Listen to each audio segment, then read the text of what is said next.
कहानियों की अनोखी दुनिया। लाइक करें, सब्सक्राइब करें मेरे चैनल को और ऐसे ही दिलचस्प अनोखी कहानियाँ देखते रहें। मजेदार सी कहानियाँ आपके लिए। ओह शिट, ये क्या है? ओह गॉड, मॉम क्या है ये? अरे कुछ नहीं बेटा, गोबर है। गोबर? व्हाट मींस ये? काऊ की पॉटी है भैया। This is too much mom. मैं अभी के अभी वापस जा रहा हूँ। मुझे इस वाहियात और गंदी जगह में 1 मिनट भी नहीं रुकना। अरे बस कर, इतना मत इतरा। बचपन में गांव की इन्हीं गलियों में खेलता था तू। आज पढ़ लिख कर नौकरी करने लग गया तो क्या अपने गांव के बारे में ऐसा बोलेगा? हाँ, लेकिन मॉम, हमने तो गांव कब का छोड़ दिया ना, तो फिर वापस आने का क्या मतलब है? और मुझे ये समझ नहीं आता कि इस गांव के गवार लोगों को आखिर इस गंदे गोबर का इतना ऑब्सेशन क्यों है? हर तरफ ये गोबर फैला कर रखने का आखिर क्या मतलब है? वो का है ना शहरी बाबू, ई गोबर से ही हमारा चूल्हा जलत है, इससे ही खेतन के लिए खाद बनत है और यही गोबर में भूसा मिलाए के हम।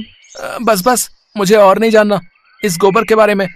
मॉम, चलते हैं ना वापस? अखिल, बस थोड़ी देर की ही बात है। अब और कमला कैसी हो और माँ कहाँ है?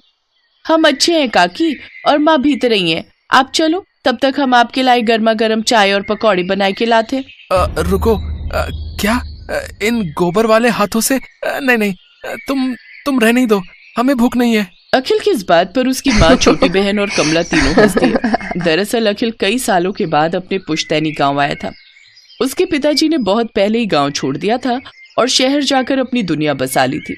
अखिल भी पढ़ लिख कर एक बड़ी कंपनी में मैनेजर हो गया था और इतने सालों बाद अपने गांव आकर उसे बड़ा अनकंफर्टेबल लग रहा था। उसे बस किसी तरह शहर वापस जाना था, लेकिन वो ये नहीं जानता था कि यहाँ गांव में उसकी किस्मत पहले ही लिखी जा चुकी है। जी जी, ये बीमारी जाने लेके छुड़ी है अब। बस फिक्र अब कमला की है। जाने के हो को मोड़ी को अब। कैसी बातें कर रही हो बिमला? कमला क्या सिर्फ तुम्हारी बेटी है? अरे वो तो हमारी अमानत है तुम्हारे पास। अखिल और कमला का रिश्ता तो बचपन में तय कर दिया था हमने, और आज मैं उसी वादे को पूरा करने आई हूँ। देखो, अखिल मेरे साथ आया है तुम्हारी कमला को अपनाने। अपनी माँ के ये शब्द सुनकर अखिल को तो जैसे सांप ही सूंघ गया, लेकिन वो अपनी माँ से कुछ कह पाता उससे पहले ही कमला की माँ बिमला के प्राण निकल गए। अचानक ही पूरा माहौल गमगीन हो गया। कमला का अब इस दुनिया में कोई नहीं रहा। दरअसल कमला और अखिल का परिवार एक ही गांव से था। दोनों के परिवारों ने बचपन में ही उनका रिश्ता पक्का कर दिया था, लेकिन वक्त बीतने के साथ अखिल का परिवार तरक्की करता गया और कमला के परिवार की स्थिति बिगड़ती गई। पहले कमला के पिता की एक हादसे में मौत हो गई और अब कमला की माँ भी लंबी बीमारी से लड़ते हुए आखिरकार हार गई। कमला बिल्कुल अकेली रह गई थी, जिसका हाथ थामने के लिए अखिल तैयार नहीं था। नहीं मॉम, ऐसा नहीं हो सकता। मैं उस गवार से शादी नहीं कर सकता। तुम चाहो तो मैं हर महीने उसे पैसे भिजवाता रहूंगा उसके खर्च के लिए, लेकिन मैं उससे शादी हरगिज नहीं कर सकता। ठीक है, तो फिर तू कमला के साथ साथ मेरे और अपनी बहन की खर्च के लिए भी पैसे भिजवाते रहना, क्योंकि मैं तो कमला को अकेला छोड़कर यहाँ से नहीं जाने वाली। अखिल के सामने बड़ी दुविधा थी। आखिरकार उसे अपनी माँ की जिद के सामने झुकना ही पड़ा और इस तरह कमला और अखिल की शादी हो गई। लेकिन इस शादी से अखिल बिल्कुल भी खुश नहीं था। उसे कमला बिल्कुल पसंद नहीं थी। मॉम, ये क्या बनाया नाश्ते में? पराठे हैं, और क्या, कमला ने बनाए हैं। अच्छा, तभी इनकी शक्ल इतनी वाहियात है। लगता है गांव से गोबर लाकर उसी के पराठे बना दिए। ना ना, ई का कह रहे हो आप? हमने बड़ी मेहनत करके सत्तू और पालक भर के ही पराठे बनाए हैं। मीरा जी बताई हमको कि आप अपनी सेहत को बहुते ख्याल रखत है, तो ऊ के लाने हमने ये का कहते हैं हल्दी हल्दी पराठे बनाए हैं आपके लिए। भाभी, हल्दी नहीं, हेल्दी पराठे। हाँ हाँ, वही हल्दी हेल्दी। का फर्क पड़तो है? फर्क पड़ता है, बहुत फर्क पड़ता है, क्योंकि ना तो तुम जैसी गवार के साथ बैठने के लायक है और न ही तुम्हारा बनाया ये बदसूरत खाना खाने के लायक है। इतना कहकर अखिल वहां से चला गया और कमला आंखों में आंसू लिए वहीं खड़ी रही। अब तो यह हर रोज की बात हो गई थी। कमला अखिल का दिल जीतने के लिए चाहे जितने जतन कर ले, लेकिन अखिल पिघलने को तैयार ही नहीं था। और फिर एक दिन, बट सर, आप मेरा यकीन कीजिए, मैंने हमारी कंपनी की कोटेशन लीक नहीं की है और अकाउंट्स में ये गड़बड़। मैं ऐसा क्यों करूंगा सर? ओ Akhil, please don't be smart. हमें सब पता चल चुका है कि तुम यहां रहकर क्या कर रहे थे अब तक, and now you are fired. चले जाओ, इससे पहले कि मैं पुलिस को बुलाऊं तुम्हें ले जाने के लिए। अखिल अपनी सफाई देता रहा, लेकिन उसके बॉस ने उसकी एक नहीं सुनी। एक गलतफहमी की वजह से अखिल को न सिर्फ अपनी नौकरी खोनी पड़ी, बल्कि उस पर लगे इल्जामों की वजह से उसे किसी और कंपनी में भी नौकरी नहीं मिल रही थी। घर में कमाने वाला सिर्फ अखिल ही था, तो धीरे धीरे सेविंग्स भी खत्म होने लगी और अब घर का खर्च चलना बहुत मुश्किल होने लगा। कभी सोचा भी नहीं था कि ऐसा भी दिन देखने को मिलेगा। आप परेशान ना हो, हम कछु ना कुछ कर ही लेंगे माँ जी। अब वैसे आप मानो तो इको बात आ रही थी मन में। हाँ तो बोलो बेटा। वो कल ना हमारे सत्तू और पालक के पराठे वो मीरा जीजी की सहेलियों को बहुते पसंद आए थे। वो कह रही थी कि अगर हम उन पराठन को टिफिन में धर के बेचें तो अच्छी कमाई हो सकत है। सावित्री ने फौरन कमला का साथ देने का फैसला कर लिया और उन दोनों ने अखिल से छिपकर टिफिन बनाकर बेचना शुरू कर दिया। और वाकई जिन पराठों को गोबर के पराठे कहकर अखिल ने खाने से इनकार कर दिया था, वो कुछ ही दिनों में लोगों की पहली पसंद बन गए, क्योंकि स्वाद में बढ़िया होने के साथ साथ वो सेहत के लिए भी अच्छे थे। और फिर कुछ महीनों के बाद, सॉरी मॉम, मैं पैसों का इंतजाम नहीं कर पाया। अब लगता है ये घर हमें खाली करना पड़ेगा। नहीं बेटा, मेरी बहू के रहते ऐसी नौबत नहीं आएगी। इतना कहकर सावित्री ने नोटों की एक मोटी गड्डी अखिल के हाथों में रख दी। और फिर जब अखिल को पूरी सच्चाई पता चली तो वो बहुत शर्मिंदा हुआ। उस दिन पहली बार उसने कमला के बनाए पराठे खुद उठाए और उन्हें खाया भी।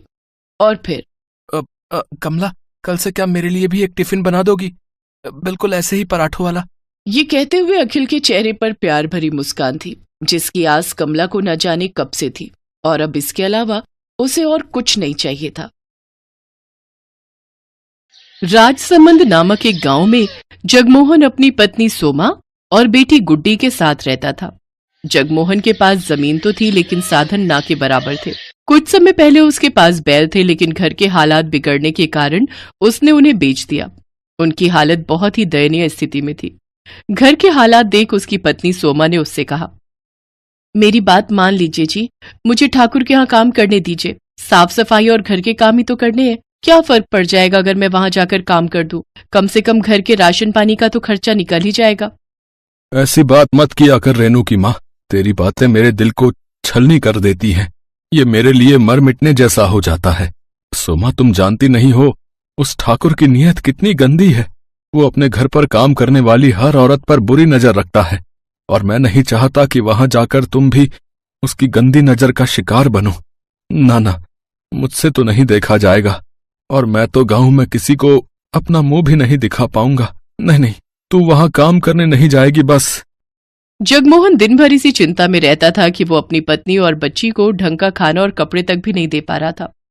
वो फटे पुराने कपड़े पहनकर ही गुजारा चला रहे थे।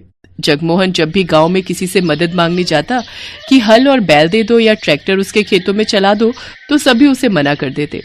एक दिन अपने खेतों को फावड़े से खोदते खोदते वो अधमरा सा हो गया। उसकी सूखी जमीन पर फावड़ा भी नहीं चल रहा था, लेकिन वो लगातार फावड़ा चलाए जा रहा था। उसकी आंखों के सामने बार बार अपने परिवार का चेहरा आ रहा था। उधर गांव का ठाकुर गीदड़ की तरह नजरें गड़ाए बैठा था कि कब जगमोहन मदद के लिए उसके पास आए और वो उसकी जमीन हथिया ले। वो जब भी जगमोहन से मिलता था तो उसे एक ही बात कहता था, जगमोहन, रे तुझे कितनी बार कहा है अपनी जमीन मुझे दे दे, मैं तुझे उसके अच्छे दाम दे दूंगा। नहीं साहब, पैसे तो एक दिन खत्म हो जाएंगे, लेकिन जमीन ये मेरे पूर्वजों की निशानी है, भला इन्हें मैं कैसे बेच सकता हूँ? ये कहकर जगमोहन चला जाता है। ऐसे ही कुछ दिन बीत जाते हैं। एक रोज सोमा उससे कहती है, सुनिए जी, घर में आटा नहीं बचा है और ना अचार सब्जी कुछ भी खाने को नहीं है। अब हम क्या खाएंगे जी? सोमा, तू रेनू के लिए कुछ देख है तो हम तो भूखे भी सो जाएंगे। लेकिन आपने भी तो सुबह से कुछ नहीं खाया जी, आपको भी तो भूख लगी होगी ना। भूख तो लगी है सोमा, लेकिन मेरी जेब में पैसे नहीं है कि मैं बाजार जाकर आटा खरीद सकूं, और खेत पूरी तरह बंजर है, उसमें घास तक का एक अंश नहीं होता है। अपने पति की लाचारी देख सोमा को उस पर दया आती है। फिर उसका ध्यान अपने पति की बात पर जाता है और वो आंगन में लगी घास को देखती है। फिर उसे तोड़कर लाती है और उसे पतीले में उबाल लेती है। फिर सिलबट्टे पर पीसकर उसका पेस्ट बना लेती है और उसमें नमक, मिर्च, हल्दी, अजवाइन मिलाकर उसे तवे पर डाल देती है। फिर उसकी गोल सी रोटी बनाकर तैयार कर लेती है। ये ले रेनू, मेरी बच्ची, अपनी माँ को माफ करना। घास की रोटी बनाने के अलावा मेरे पास और कोई चारा नहीं था। तो क्या हुआ माँ? मास्टर जी कहते हैं हमारे महाराणा प्रताप भी जब जंगल में रहे थे तो उन्होंने भी यही हरे घास की रोटियां खाई थी, तो फिर हम क्यों नहीं खा सकते? बिल्कुल सच कहा मेरी बच्ची। फिर जैसे ही रेनू और जगमोहन उसे अपने मुंह में डालते हैं तो उसे खाकर कहते हैं, वाह माँ, ये तो बड़ा ही स्वादिष्ट है। हाँ सुमा, ये तो लाजवाब है। की आंखों से आंसू बहने लगते हैं। मैं जानती हूँ ये इतनी अच्छी नहीं है, आप दोनों बस मेरा मन रखने के लिए कह रहे हैं। फिर उन तीनों की आंखों से आंसू बहने लगते हैं। तभी दरवाजे पर कोई आदमी आता है। जी, ये जगमोहन जी का घर है। जी हाँ। तभी जगमोहन आता है। क्या बात है भाई साहब? दरअसल मैं लॉटरी विभाग से आया हूँ। कुछ महीने पहले जो आपने लॉटरी खरीदी थी उसका आज रिजल्ट आया है और आपने इस लॉटरी को जीत लिया है, जिसका इनाम पूरे 25 लाख रुपए है। 25 लाख रुपए? और साथ में ये? हाँ जी, और साथ में ये आज का खाना हमारी कंपनी की तरफ से आपके लिए। ये सुनकर जगमोहन, सोमा और रेनू सब बहुत ही खुश होते हैं। अब उनके दिन बदल जाते हैं। जगमोहन ट्रैक्टर बुलवाकर अपने खेतों पर चलवाता है, जिससे उसकी बंजर भूमि में जान आ जाती है और उसमें फसल उगाती है। साथ ही वो अपने लिए पक्का घर भी बनवा लेता है और अब शहरों से नई नई खाद लाकर अपने खेतों पर डालता है, जिससे उसकी फसल अच्छे से तैयार हो जाती है और वो उससे भी काफी पैसे कमाने लगता है। देखते ही देखते अब वो उस गांव का सबसे अमीर आदमी बन जाता है।